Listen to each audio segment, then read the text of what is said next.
오늘 계속해서 하나님 말씀 시리즈로 43번째 말씀을 나누도록 하겠습니다. 오늘 함께 나눌 본문 말씀은요, 민수기 26장 52절부터 56절까지 말씀입니다. 민수기 26장 52절로 56절까지 말씀 우리 함께 한 목소리로 봉독하겠습니다. 여호와께서 모세에게 말씀하여 이르시되 이 명수대로 땅을 나눠주어 기업을 삼게 하라. 수가 많은 자에게는 기업을 많이 줄 것이요 수가 적은 자에게는 기업을 적게 줄 것이니 그들이 계수된 수대로 각기 기업을 주되 오직 그 땅을 제비 뽑아 나누어 그들의 조상 지파의 이름을 따라 얻게 할지니라. 그 다소를 막론하고 그들의 기업을 제비 뽑아 나눌지니라. 아멘. 자, 오늘 함께 나눌 말씀 제목을요, 공평하게 오해 없게 이렇게 썼어요. 하나님 말씀 시리즈는 하나님이 직접 하신 말씀, 따옴표에 들어갈 수 있는 하나님의 직접 말씀으로 기록되어 있는 내용들을 살펴보면서 그 말씀에 담긴 하나님의 마음과 뜻을 헤아려 보는 그런 관점을 가지고 나누는 말씀입니다. 그러니까 공평하게 오해 없게는 누구의 뜻일까요? 하나님의 뜻.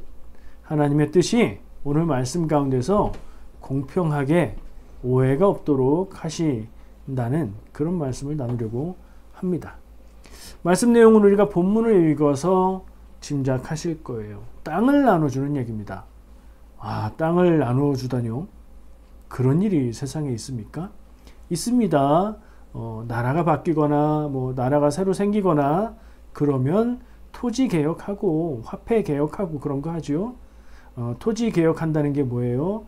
그 이전에 땅을 많이 가지고 있던 세력들을 그 땅의 재산을 다시 분배해서 처음부터 다시 시작한다, 그런 의미죠.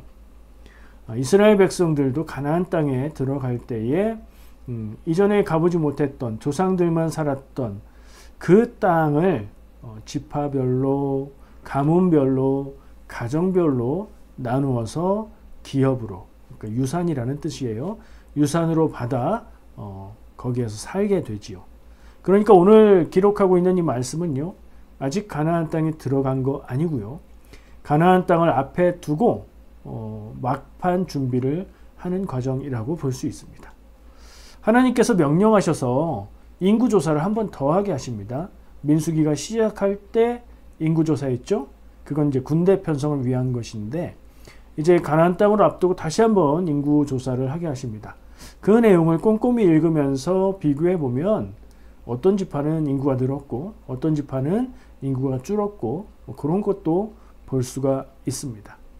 이 두 번째 인구조사의 이유는 물론 군대 조직을 정비하는 목적도 있습니다. 왜냐하면 앞으로 가나안 땅에 들어가서 수년간 정복 전쟁을 통해서 싸워야 되기 때문이지요. 근데 또 다른 의미로 가족들까지 인구를 아주 구체적으로 조금 더 자세히 조사를 해서 땅을 나누어주는 근거를 마련하기 위한 인구조사였습니다. 이제 가나안 땅에 들어가는 게 임박했던 거지요. 그곳에 들어가면 그 땅을 차지하게 되면 지파별로, 가문별로, 가정별로 받은 땅을 가지고 우리 땅, 내 땅, 우리나라 안정된 삶을 살아갈 수 있는 그 미래가 눈앞에 있는 그런 상황입니다. 자, 그런 것을 우리 머릿속에 담아 두시고 같이 계속 나누도록 하겠습니다. 가나안 땅에 들어가기 전에 다시 한번 지파별, 가족별로 인구조사를 하라는 하나님의 명령에 따라서 인구조사가 진행됐다고 했죠. 본문을 읽어보면 기억하실 수 있을 건데 아주 짧고 굉장히 요약적으로 살짝 언급하고 넘어가서 여러 번 읽어봐야 이게 명확하게 여기서 여기까지 뭐, 여기서 여기까지 뭐 이렇게 찾아볼 수 있는데요. 제가 미리 그걸 해놨죠. 그래서 보면 가나안 땅에 들어가면 땅을 나누어 주게 될 것을 이제 분배하는 기준을 하나님께서 명령으로 정해주는 거예요. 여호수아의 뜻대로 하는 것도 아니고요. 지파들이 모여서 회의를 해서 합의해서 하는 것도 아닙니다. 하나님이 주시는 규칙에 따라서 땅을 나누어 갖게 되는 거예요. 가장 큰 원칙이 있는데요. 지파별로 인구에 따라서 땅을 나눌 것. 이게 가장 큰 대원칙입니다. 그러니까 무슨 말이죠? 인구가 많은 지파는 넓은 땅을 받게 될 거고요. 인구가 작은 지파는 그거보다는 작은 땅을 받게 될 거라는 얘기입니다. 말하자면 분배받게 되는 땅의 면적에 관한 겁니다. 지파별로도 그렇고 가문별로도 그렇고 가족별로도 그렇고 그 원칙에 따라서 인구 수에 따라서 땅을 분배받는다. 이게 가장 큰 원칙이라고 할 수 있습니다. 어떻습니까? 이제부터 새롭게 시작하는 하나님의 백성의 나라, 그 역사의 첫 단추를 끼우는 시작, 그 땅의 분배를 하는 데 있어서 어떤 기준이 합당할까요? 보통 나라를 세우면 개국공신이라는 말을 쓰죠.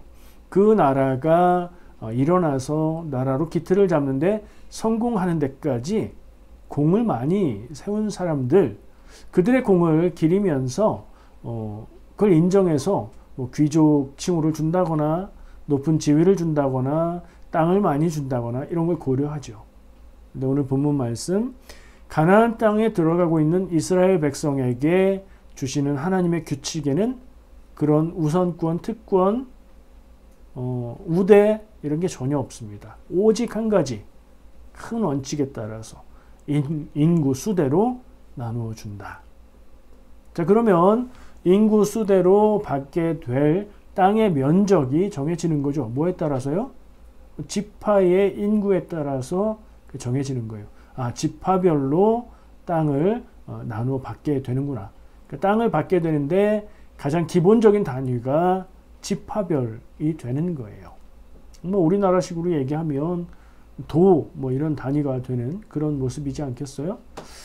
자, 지파별로 땅을 나누어 받는다. 근데 인구에 따라서, 사람 수에 따라서 다른 조건 하나도 고려하지 않고 그렇게 나눈다. 이게 첫 번째 원칙이라고 보여집니다. 그리고 두 번째 나오는 내용이 있는데 좀 특이한 게 제비뽑기로 나눈다는 말씀이 나오죠. 성경에서 보면 제비뽑기라는 표현들이 자주 나옵니다.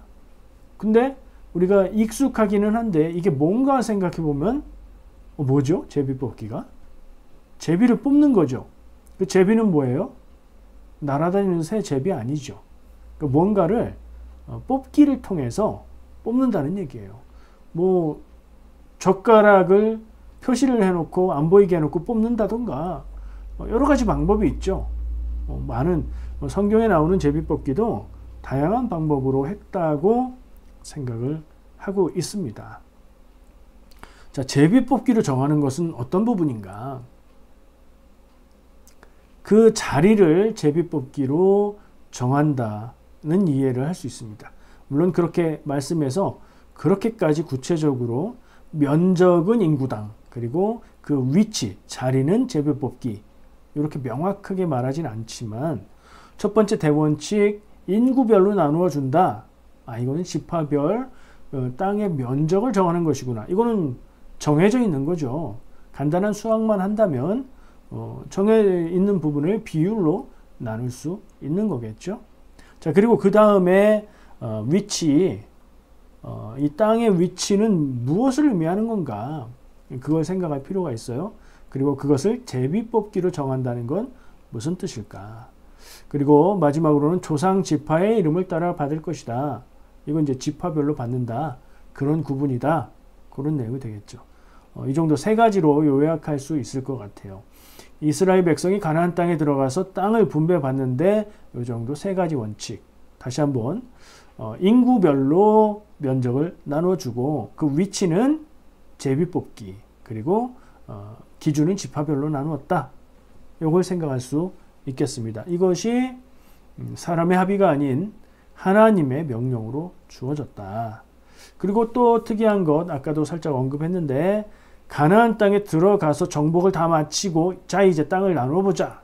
그게 아니고 들어가기 전에 미리 지파가 할당 받을 땅을 정하고 들어간다는 거예요.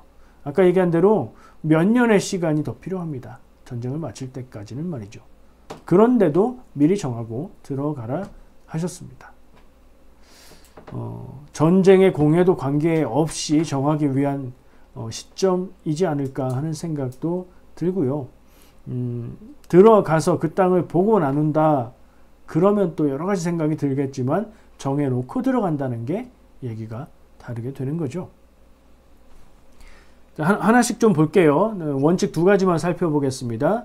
대원칙, 인구를 기준으로 땅을 분배한다. 자, 가장 앞에서 말씀하시는 땅 분배의 원칙이라고 말할 수 있어요. 그래서 저는 대원칙, 가장 중요하고 첫 번째 되는 원칙이다 이렇게 생각했는데요. 성경 말씀에는 명수대로 땅을 나누라고 기록하고 있습니다. 인구대로라고 바꿔도 똑같은 얘기가 되겠죠. 그래서 지파별로 땅의 면적이 차이가 나게 되는 겁니다.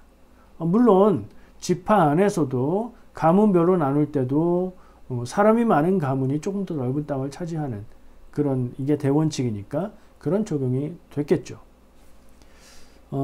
이게 무슨 의미일까? 신앙적으로 어떤 의미를 주고 있을까 생각해 보면요. 지파별로 차등을 두거나 지파 안에서도 가문을 따라 차등을 두거나 역할이나 능력에 따라서 가산해 주는 것이 없다는 얘기죠. 뭘 빼는 것도 없고 뭘 더해 주는 것도 없고 그저 딱 한 가지 기준, 인구에 따라서 사람 숫자에 따라서 땅을 나눠준다. 야, 우리의 미래에 이런 날들이 펼쳐지면 얼마나 좋을까요? 근데 우리는 이미 안정된 삶을 살고 있죠. 나라를 다시 시작하는 그런 일이 아니니까 우리가 겪기에는 좀 어렵겠지만 그래서 이게 아무 의미 없는 얘기냐? 아니에요. 여기에 담긴 하나님의 마음과 생각과 뜻이 있습니다. 우리는 그걸 살펴보고 우리의 삶에 적용할 수 있습니다. 충분히 의미가 있는 말씀이라는 얘기죠. 자, 이제 가나안 땅에서의 삶을 시작할 겁니다. 곧 멀지 않은 미래, 수년 내에 가나안 땅에서 삶을 시작하는데 이 땅을 받으면 이 땅은 어떻게 됩니까? 땅을 갖는다는 건 재산을 받는다는 얘기고 재산이 있으면 그게 소유가 된다는 얘기고 소유는 사고 팔고 할 수도 있는 거죠. 물론 이스라엘 백성들 안에서도 땅을 사고 팔고가 가능했습니다. 말씀으로 땅을 사고 팔 때의 원칙도 정해주고 있는데 그게 좀 특이합니다. 땅을 팔 때에 땅의 가격을 책정할 때에 거꾸로 가는 듯한 느낌을 받게 되는 게 있는데요. 그게 뭐 때문이냐? 이스라엘의 땅에 대한 하나님이 주신 법이 있는데 땅에 대한 것뿐 아니긴 하지만 땅에 해당되는 희년법을 적용해야 됩니다. 희년은 뭐죠? 7년에 한 번씩 안식년을 갖고 7년이 7번 그러면 49년 그렇게 안식년이 7번 반복이 되고 난 후에 찾아오는 50년째 해를 희년이라고 정하고 그때에는 모든 것을 원래대로 되돌리는 그런 일을 하라 하나님이 명령하십니다. 뭘 원래대로 돌릴까요? 종이 되었던 사람들을 풀어주고요. 그리고 땅을 매매해서 샀던 땅을 원래 주인에게 돌려주게 되어 있습니다. 50년이 지나서요. 원래 주인이 죽으면요. 그 가문, 그 가정에 돌려주면 되는 거예요. 자손들이 받으면 되는 겁니다. 그러면 어떻게 될까요? 땅이 사고 팔고 하는 거래가 가능하지만 결국에는 50년에 한 번씩 그 가족에게 그 소속된 땅들이 돌아오는 거예요. 땅의 소유가 복잡해지고 왔다 갔다 하지 않고 일정 기간 동안 다시 원래대로 리셋 되는 거죠. 그러니까 땅을 대대로 받은 땅들을 그 후손들이 물려받아서 쓸 수 있는 그런 제도를 하나님이 정해 주신 거예요. 이걸 인구대로 나눴다 하는 기준에 한번 적용을 해보면 어떤 의미가 발생합니까? 이렇게 대대로 유지될 이스라엘의 땅을 나누는 처음 시작 그 기준이 인구였다. 다른 기준은 하나도 없다. 우대도 없고 차별도 없다. 이걸 뭐라고 할 수 있을까요? 어떤 땅 분배라고 말할 수 있어요? 공평한 그죠? 공평한 땅 분배라고 말할 수 있습니다. 하나님의 백성이 가나안 땅, 새 땅에 들어가서 그곳에서의 삶을 시작하는데 땅을 받게 되는데 그 기본 원칙은 공평하게였습니다. 공평하게 하면 어떤 문제가 사라지나요? 왜 너는 많고 나는 작아? 이런 불평을 하게 될 문제 소지가 사라지지요. 공평하게 하는 것은 그래서 가장 좋은 방법이 아닐 수도 있지만 그래도 할 수 있는 최선의 방법이지 않을까요? 그리고 하나님의 도우심으로 아마도 완전한 공평을 이룰 수 있는 일들이 이루어졌겠죠. 만약에 완전하게 공평하지 않은 부분이 어쩔 수 없이 발생한다 치더라도 대체로 공평하니 받아들일 수 있는 그런 원칙이지 않을까 하는 생각을 해봅니다. 이런 것들의 그 근원에는 이스라엘의 땅 개념이 다른 나라, 다른 민족들하고는 다르다는 점이 자리하고 있습니다. 이스라엘의 땅에 대한 개념은 다른 나라의 문화와는 많이 다릅니다. 지금 우리의 개념으로 이 이스라엘의 땅에 대한 생각들을 평가하면 오해를 하게 됩니다. 왜냐하면 우리는 땅을 재산으로 생각하지요. 자본으로 생각합니다. 그래서 사고 팔고 주인이 있을 수 있고 돈이 많은 사람은 땅을 많이 사서 많이 소유를 할 수 있고 뭐 이렇게 간주가 되는데 이스라엘도 개인의 재산이 인정되었지만 땅은 사람들이 사용하되 그 주인은 하나님이라는 개념이 있습니다. 이스라엘의 땅의 주인은 하나님. 그러면 백성들이 하나님 걸 사고 팔고 한다는 얘기인가요? 백성들이 땅을 가지고 누리는 것은 그 사용에 대한 권한이고요. 그렇기 때문에 땅을 사고 팔 때도 아까 얘기한 50년 희년의 그 제도를 감안해서 매매가가 정해지게 됩니다. 어떤 식이냐면요. 희년이 되기 전에 남은 횟수가 길면 땅값이 비싸집니다. 왜 그렇죠?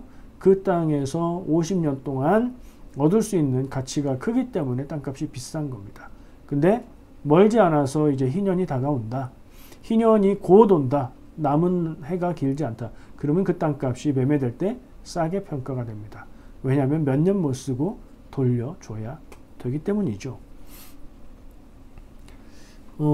이스라엘의 땅에 대한 원칙은 여기에 있습니다. 하나님의 땅이며 사람들은 그것을 사용하고 관리하는 것 뿐이지요.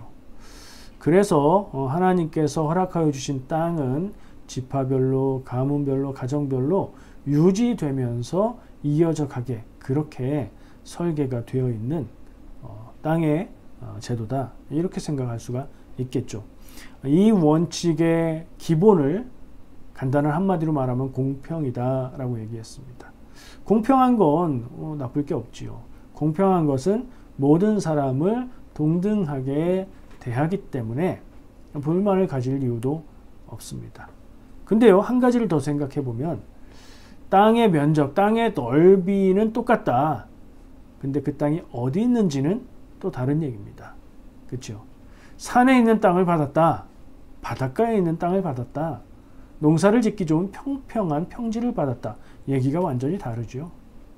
그것에 대한 해답이 될 수 있는 게 제비뽑기입니다. 제비뽑기가 어떻게 그것에 대한 답이 될 수 있을까요? 제비뽑기는 뭘까요? 아까도 얘기했죠. 제비뽑기의 가장 기본적인 의미는 뭐죠? 뭐가 나올지 모른다는 거예요. 그건 요즘 하는 말로 하면 랜덤이라는 뜻이에요. 사람의 의도나 계획이나 판단이 개입될 수가 없어요. 조작하지 않고선 말이죠. 자, 그런 제비뽑기의 방법을 통해서 어느 땅, 어디에 위치해 있는 땅을 받을 것인지를 정하게 하셨습니다. 아니, 하나님이 그냥 막 정해주시면 되지 않나요?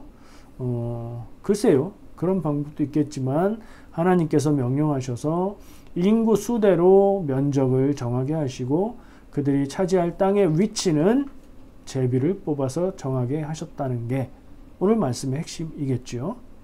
첫 번째 원칙 공평하게가 가문과 지파별로 받는 땅의 크기를 정하는 것이었다면 이 두 번째 제비뽑기로 나누는 원칙은 어디에 있는 땅, 받을 것인가를 정하는 방법이라고 말씀드렸습니다.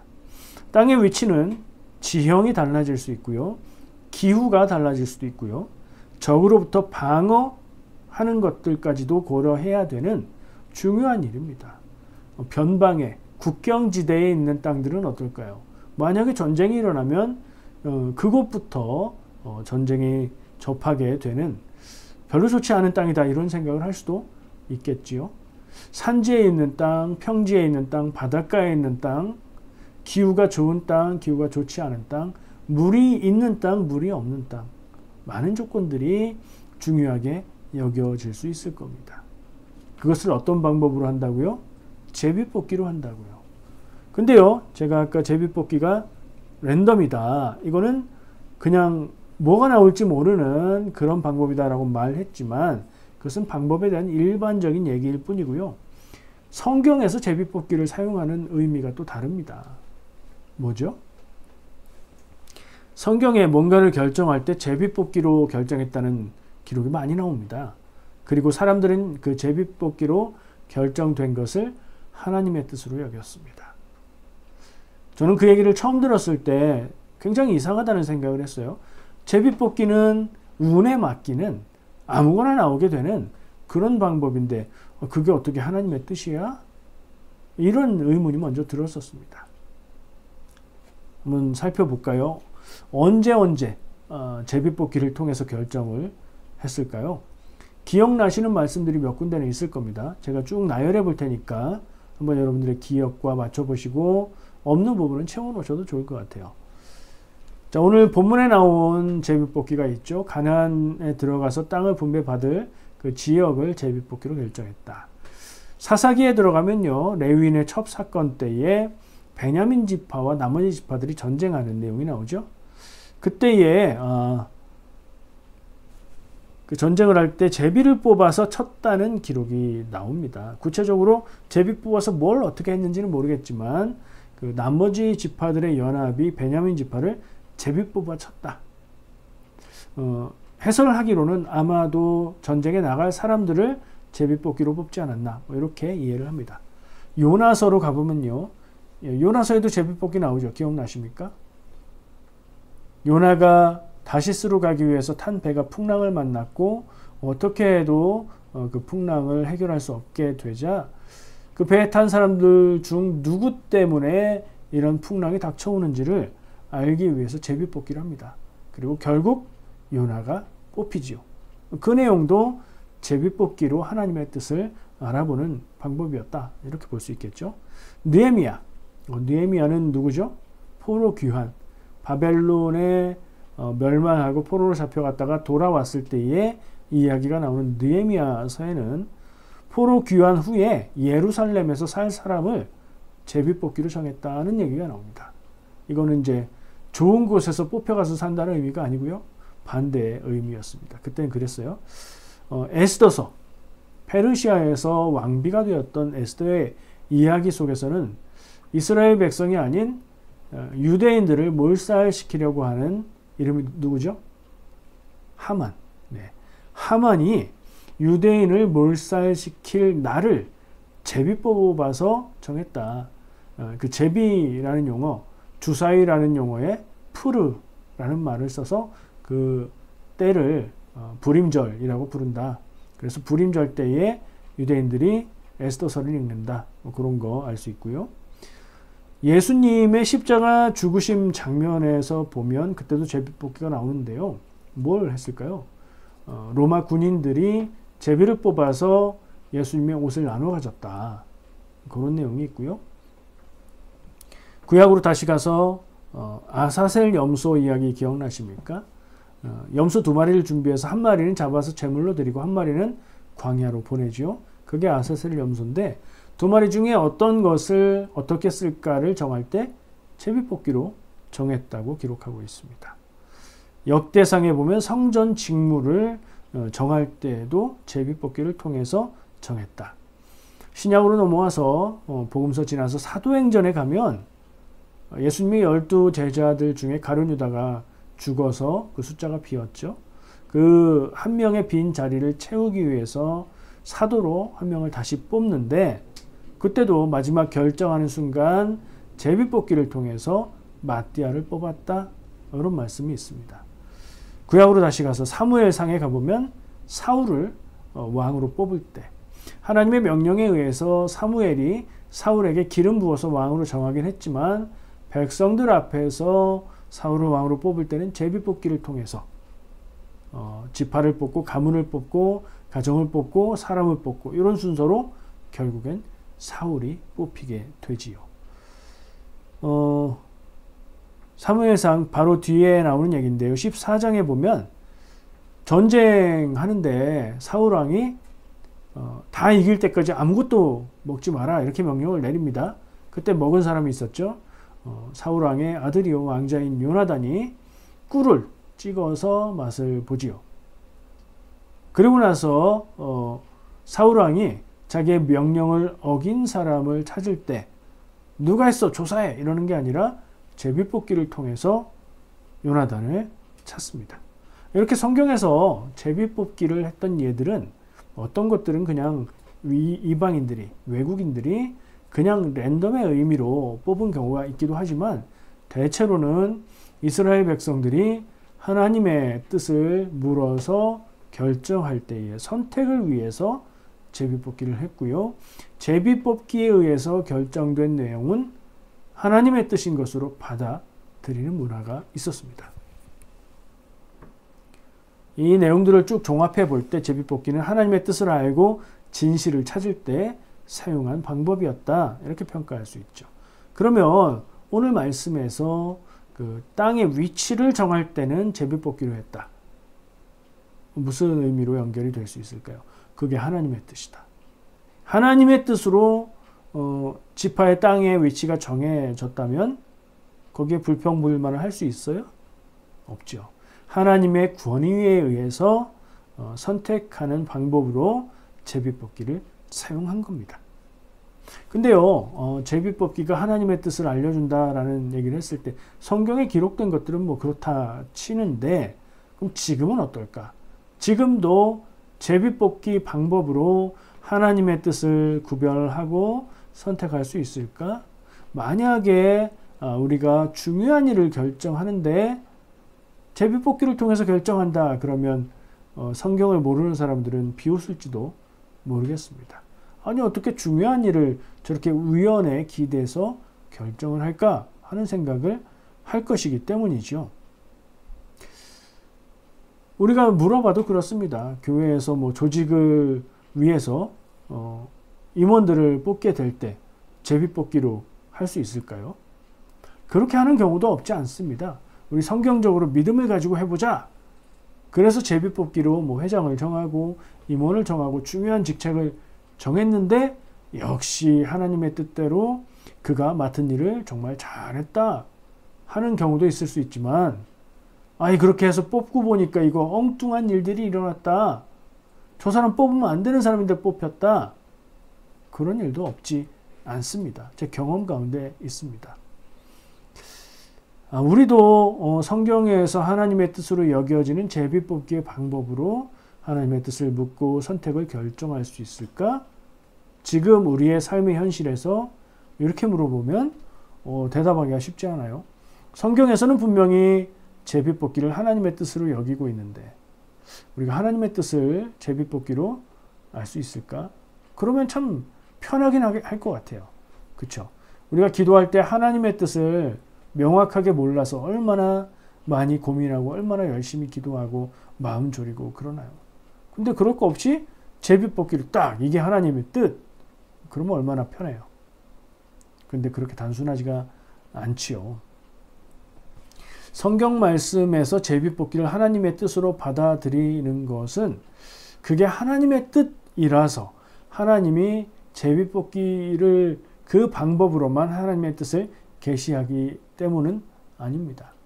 하나님의 뜻을 묻고 하나님의 뜻을 구하는 방법이 제비뽑기만 있었던 게 아니기 때문이죠. 모든 문제, 모든 선택에 대해서 제비뽑기로 결정한 게 아니기 때문이지요. 그러니까 제비뽑기로 결정했던 일들은 하나님의 뜻이라는 걸 인정하겠으나 그 방법이 유일한 방법은 아니었다. 생각할 수 있잖아요. 하나님이 직접 모세에게 하나님의 뜻을 알리고 말씀해 주신 경우도 있죠. 그럼 계시죠, 계시. 계시의 방법으로 하나님이 뜻을 주실 때도 있고요. 우리에게 주신 방법은 뭘까요? 우리에게는 성경 말씀을 기록된 계시로 주셨으니 우리는 성경 말씀을 읽고 묵상하고 연구해서 그 안에서 하나님의 뜻을 헤아려 알 수 있지요. 그러니까 제비뽑기만이 하나님의 뜻을 알 수 있는 방법이 아니다. 제비뽑기가 어울리는 경우도 있고 그렇지 않은 경우도 있다. 이런 생각을 일단 해볼 수 있고요. 더 좀 생각해 보다 보면 제비뽑기가 하나님의 뜻이 되는 이유가 있다는 것을 깨닫게 됩니다. 자, 일반적으로 상식적으로 아주 기본적으로 생각해 볼 때 제비뽑기의 방법은 랜덤이라고 했죠. 그건 또 다른 말로 어떤 의미예요? 사람의 의도나 사람의 판단이 개입할 수 없는 방법입니다. 그렇죠? 그 점에 있어서 이스라엘 백성들은 제비뽑기의 결과를 하나님의 뜻으로 받아들인 것, 그게 핵심이라고 보여집니다. 그러니까 제비뽑기가 곧 하나님의 뜻이기 때문이 아니라 제비뽑기는 사람의 생각과 의도와 판단이 배제되는 선택의 방법이기 때문에 그것을 어디에 의미를 둬야 되겠습니까? 우연이고 아무것도 아니다? 그 부분이 하나님이 주관하시는 부분이다. 이렇게 인정하고 결정하는 방법이라는 생각이 듭니다.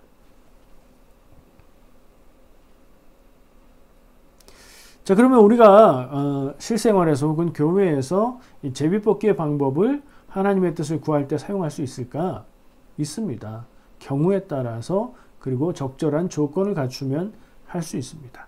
아까 예로 든 여러 성경의 경우들 중에서 사도행전에서 사도를 보궐 선거했던 그 부분을 찾아보면 알 수 있는 방법이 있는데 아까는 그저 그냥 제비뽑기로 결정했다 이렇게만 말씀드렸는데요. 베드로가 제안을 하는 겁니다. 처음에. 사도들의 숫자가 12인데 거기에서 결혼이 생겼으니 우리가 채워야 되겠다. 그 사람을 우리가 세워서 뽑자 이렇게 얘기하고요. 조건을 얘기합니다. 베드로가 말하기를 우리와 늘 함께 있었던 사람. 그러니까 경험적인 측면에 있어서 예수님이 사역하시는 것을 보고 예수님의 말씀을 듣고 제자들과 함께 동행했던 사람을 얘기하는 거죠. 그래야 예수님에 대해서 증언할 수 있고 예수님의 뜻을 따라서 말하고 행하고 할 수 있을 거니까요. 당연한 기본적인 조건이 되겠죠. 여기에서 우리는 예수님의 제자가 12명이 다가 아니라 더 있었구나 하는 걸 알 수도 있고요. 더 많았던 제자들 무리 중에서 예수님이 사도로 세우기 위해서 뽑으신 사람들이 12명이다. 이렇게 생각하면 되는 건데요. 첫 번째 조건은 늘 함께 있었던 사람. 두 번째, 부활을 증언할 사람. 이게 복음을 전하는 데 있어서 가장 중요한 부분이기 때문입니다. 부활을 증언할 수 있으려면 부활의 목격자 혹은 그 목격한 부활에 대한 증언을 확실하게 믿는 사람이어야 되겠죠. 이것도 역시 당연한 조건인 겁니다. 예수님의 제자들, 무리들 중에서 늘 함께 있었지만 예수님은 부활하신 게 아니야 라고 생각하는 사람을 뽑아놨다. 그럼 사도들이 전도하는데 12명 중에 한 명은 예수님은 부활하신 건 아니지만 이렇게 얘기를 할 거 아니에요. 그런 문제가 있죠. 늘 함께 있었던 사람, 부활을 증언할 사람으로 조건을 제시했고요. 그래서 후보로 추려진 사람이 2명이었어요.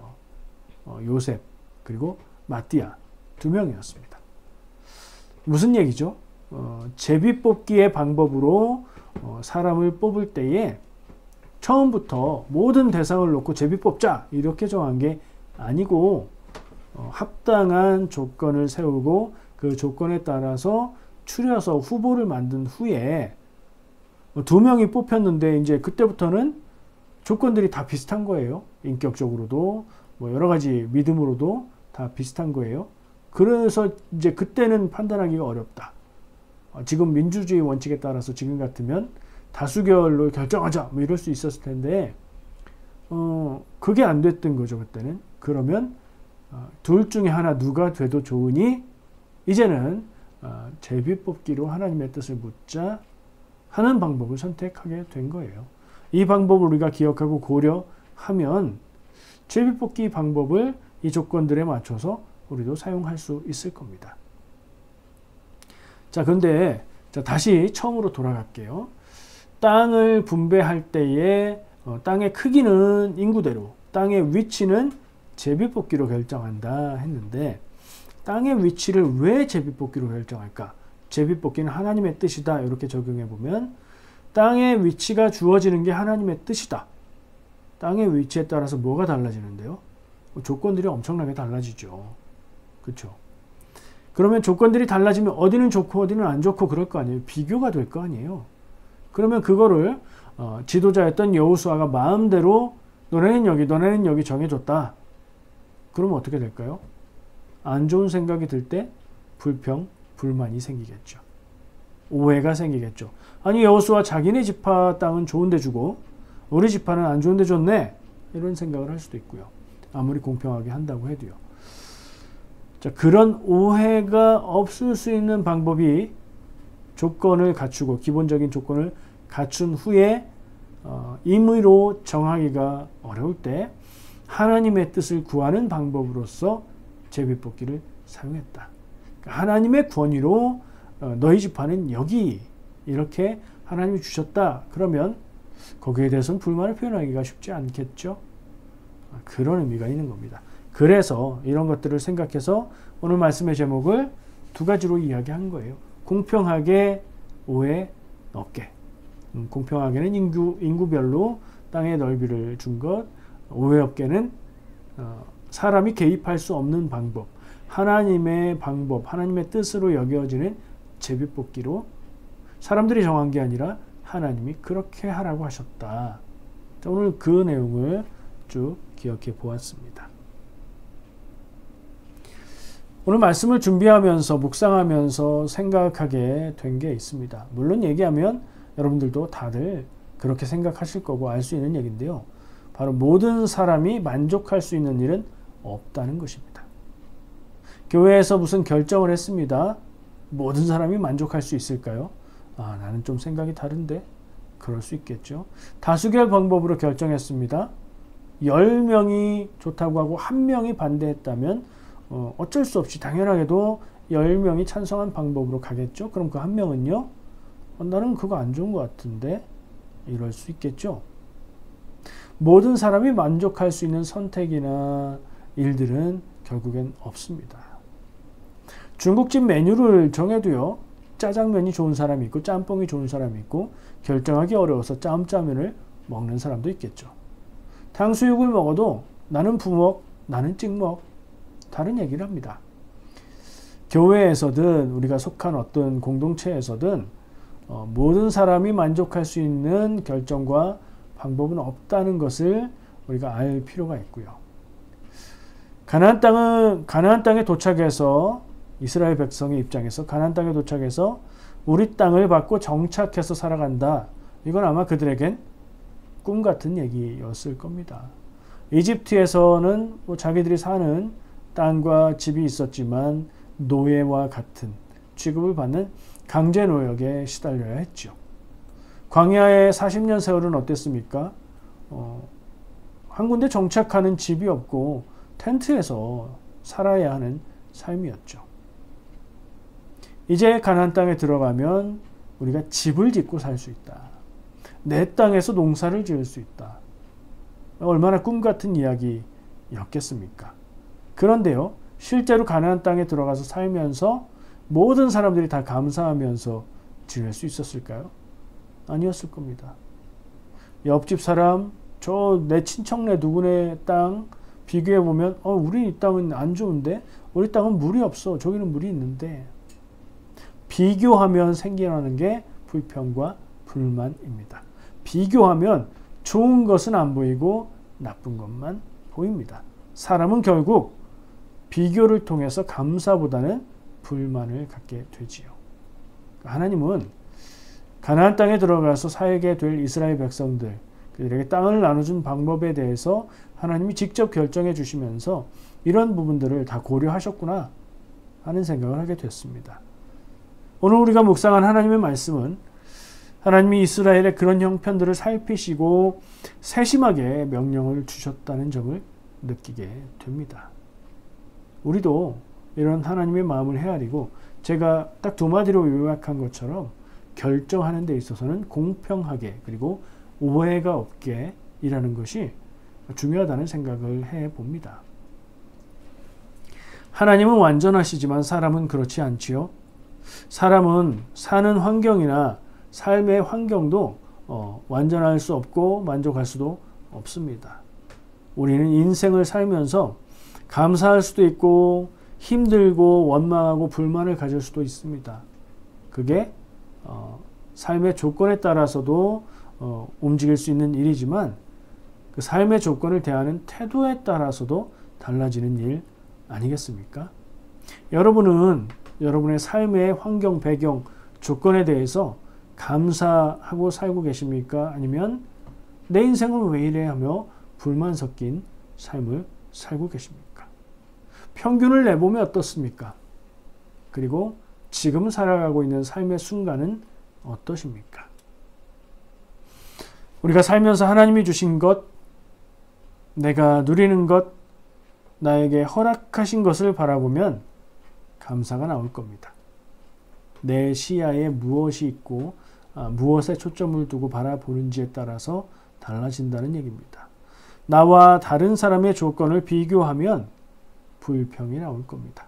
내가 좋은 것은 당연한 것 혹은 그것은 고려 대상이 아닌 것이 될 거고요. 내가 안 좋은 것만 부각돼서 바라보게 될 겁니다. 그럼 우리의 마음에 무엇이 쌓이겠습니까?